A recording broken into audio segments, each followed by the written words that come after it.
Our next speakers are Dan and Teresa Kenney.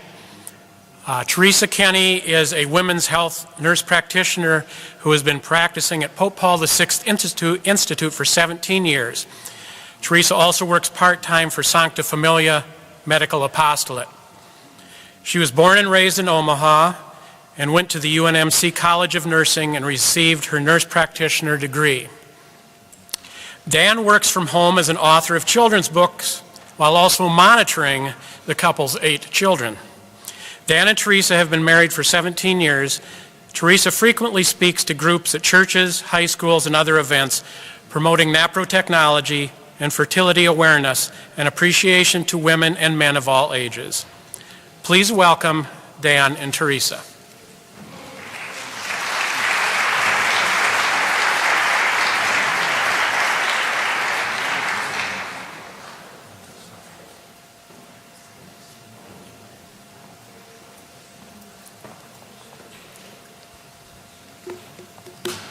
Good afternoon. So it was a Friday night. I was in 8th grade. I was at a Creighton Prep football game somewhere in Council Bluffs, and I was talking to some kid, and I felt a tap on my shoulder. I turned around, looked up, and there was this tall, curly-haired blonde girl, and she was looking down at me, and she said, "You know what? I hate you." Now, having never talked to her before, I didn't understand that at all. So I said, "Well, listen, I've never met you before." And she said, No, I really don't like you at all." And with that, she turned around, walked away, and that was the first time I met my wife. She ended up going to Marion High School. I went to Creighton Prep. And we were not friends after that beginning, but we had common acquaintances and friends. And our junior and senior year, we had a particular close friend in common. Her name was Megan. She was a beautiful, beautiful girl, saintly young woman who has now passed, but she was such a big part of our life. Anyways, there was this one particular day in the summer when Megan and Teresa and I and some friends were all hanging out, having fun. And at the end of that day, Megan was supposed to take Teresa home, but she couldn't. Something happened. So she said, "Dan, can you take her home?" And I did. So things had always been kind of awkward for Teresa and I after that shaky "I hate you" start. But that particular day, as I was driving her home, it was good. We were talking, we were friendly. She was telling me about her college plans. She was going to be a nurse. She loved taking care of people and animals. In fact, there was this dog that she nursed back to health. It was their family dog. His name was Wilbur. She said, "Turn up here." So I turned into her neighborhood and she kept talking. Then all of a sudden she said, "Watch out! Screech!" And I ran over a cat. It was terrible. This is a bad thing. It was bad. And because she's the nurse to every animal and creature out there, we got out of the car and we had to check on the cat, and the cat died. It's terrible. It was terrible. It was so bad we went back the next day and talked to it was just terrible. So my little bit of moment of maybe this isn't such an awkward friendship, it once again got really bad. So she went to college, I went to college. We kept tabs on each other through Megan. And then after college, we just found ourselves in a situation one night. We were at a local establishment, and I asked her out on a date, and we went out on a date. And I thought, we're gonna make this happen. This is gonna be okay. So I picked her up, and she looked great. And we're driving downtown, and we're talking. She's filling me in on college, and it's going well. And then all of a sudden, she says, "Watch out! Screech!" And I ran over a dog. Now, first of all, I'll tell you the end of the story. The dog did not die. It was a big dog, and it was fine. It bounced off, rolled over a couple times, looked up, smiled, and went about its merry way. So thank goodness. But the only 2 times in my life that I've ever hit a domesticated animal are the first 2 times I ever drove in a car with this woman. So why do I tell you this very odd and weird story? Because somehow we ended up together. And if you were going to make that a Hollywood script, you would never write it that way. It's not love at first sight. It's not this amazing love story. It's weird and it's odd. and it's kind of broken, right? There's something odd about it. And the only way we ended up together was because God was working in the background after that to bring us slowly together as friends until a year after our first horrific date where I run over the dog, we had a second date, a really good date. And not too long after that, we knew that we would be married someday. So God was active in that. And I bring that up because Teresa and I don't believe that there's only one person in the world you could be married to. But on the other hand, we do very much believe that God had a reason for bringing us together, a particular reason. Of course, the general reason is so that we could help get each other to heaven. But the particular reason is how that actually ends up looking on paper. So now Teresa's going to talk.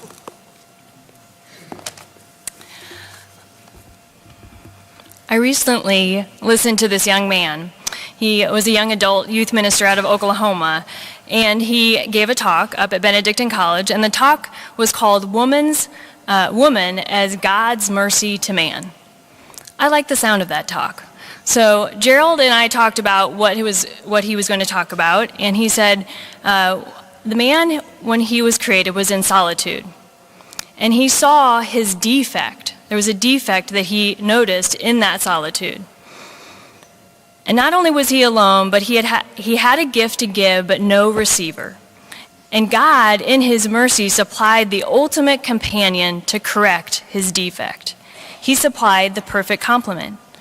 The woman allows the man to see the gift of his own masculinity and to enrich in himself through the gift of self. This gift is mutual and reciprocal.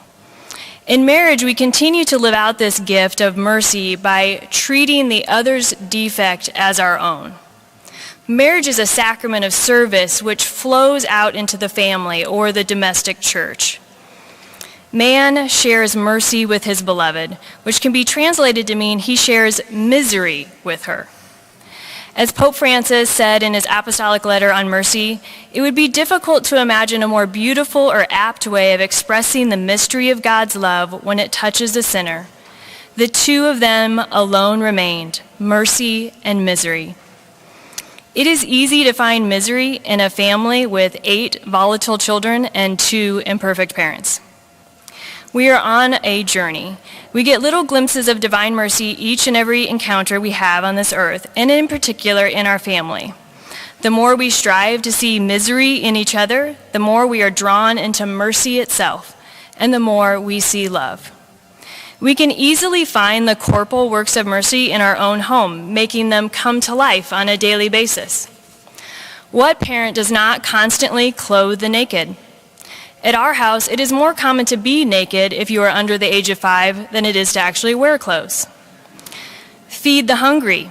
With 6 boys, it means 6 loaves of bread a day, a couple gallons of milk, several dozen cheese sticks, a jar of peanut butter and jelly, and again, that's every day. Visit the sick. Those of you who know us well will remember our common ailments. Remember the Christmas on the living room floor with blankets strewn out everywhere, waiting for each and every one of our children to begin to puke. And then the humbling infestations of head lice and bed bugs, to name a few. We weren't supposed to tell anybody about that. Yeah. Visit the imprisoned. For as many children as we have, just as many have been sent to their rooms as punishment. Equally, we have had to visit them in their prison cells to teach them why they cannot throw scooters at their brother's head. It is even more apparent with the spiritual works of mercy, instructing the ignorant. Need I say more? Forgiving offenses. Now, Dan would say that our children actually have no issues with this at all, and it's his wife who has a major need of spiritual help in this area, which is probably true.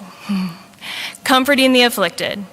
One of the hardest parts of parenting is having a heart torn apart and seeing the pain of your child's experiences of being hurt by a friend, being cut from a team, or making a big mistake. It is not hard to see how the domestic church is the perfect place to witness the mercy of God. But we know it must not end at the doors of our homes. For the closer mercy comes to perfection, the farther its reach to others around it. Mother Teresa says, "Be kind and merciful. Let no one ever come to you without coming away better and happier." What a simple and sometimes difficult task in a world that feels so divided, so torn, and so disinterested in what is good and beautiful. In marriage, we are two souls in misery, waiting for mercy to fulfill the ultimate desires of our heart. Fulton Sheen says, "Every person has a destiny, a final destiny. He has lesser goals too, such as making a living, rearing a family, but over and above all, there is a supreme goal, which is to be perfectly happy."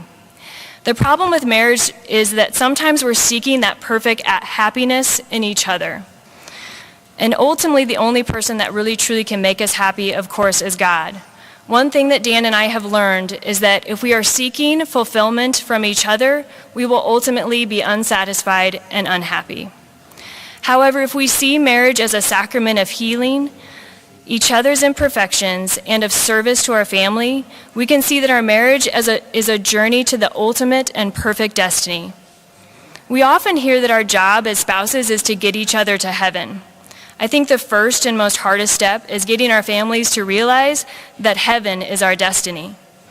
Our culture wants us to believe that the here, the now, the quick, and the pleasurable desires of our heart are what are important.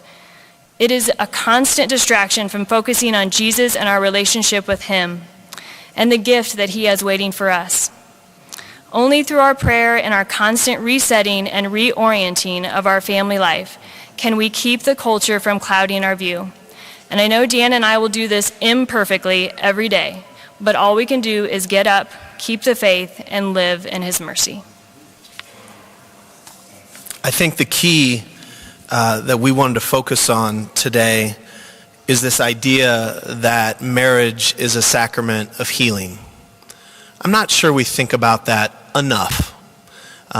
We think of all the sacraments as opportunities to make present what they symbolize, to make God truly present, but they are also all sacraments of healing.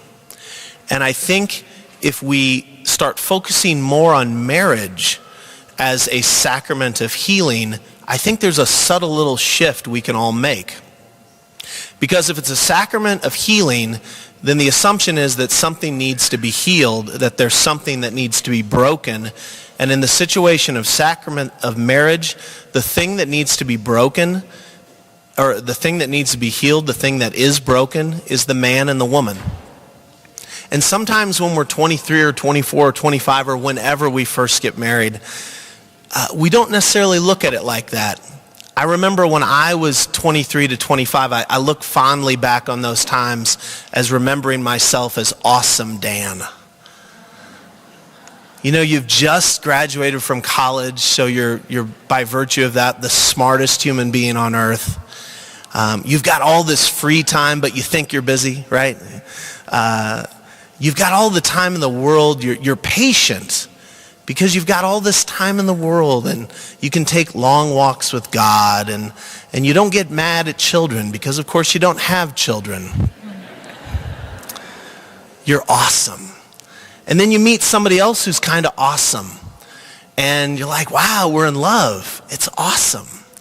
And you decide to get married, which is pretty awesome, and everybody throws parties for you and buys you gifts and makes toast to you and tell you how great everything is. It's kind of awesome. And then you get married and you have children, and one day you find yourself trying to find and put on shoes for 4 kids under the age of 5. And you say words to little children that you never thought you'd possibly say in your life. And you realize, I'm really not so awesome. It's not that I changed. I just didn't really take a real good humble look at who I was at a 23, 24, 25-year-old. Am I much better now? I don't know. But I'm much more aware of how impatient I am. There's something about family life and marriage and children that hold a mirror up to ourselves so we see just how broken we are. And so if you take that shift, I think something powerful can happen. We all know the stories of Hollywood marriages that are almost a satire, right? Marriage after marriage after marriage after marriage, because they're always chasing something. They're chasing that initial awesome feeling. But if you've been married for any length of time and you're in a good, happy marriage, you understand a lot of that fades. And what's left is kind of the day-to-day work of loving each other the way that God wanted us to love each other, which is in a really self-sacrificial way. So my wife and I, we love Fulton Sheen. He's the greatest. And so I'm going to end with one more Fulton Sheen quote. But there is always the Lord speaking through the conscience and saying that to capture love in a permanent form, one must pass through a Calvary.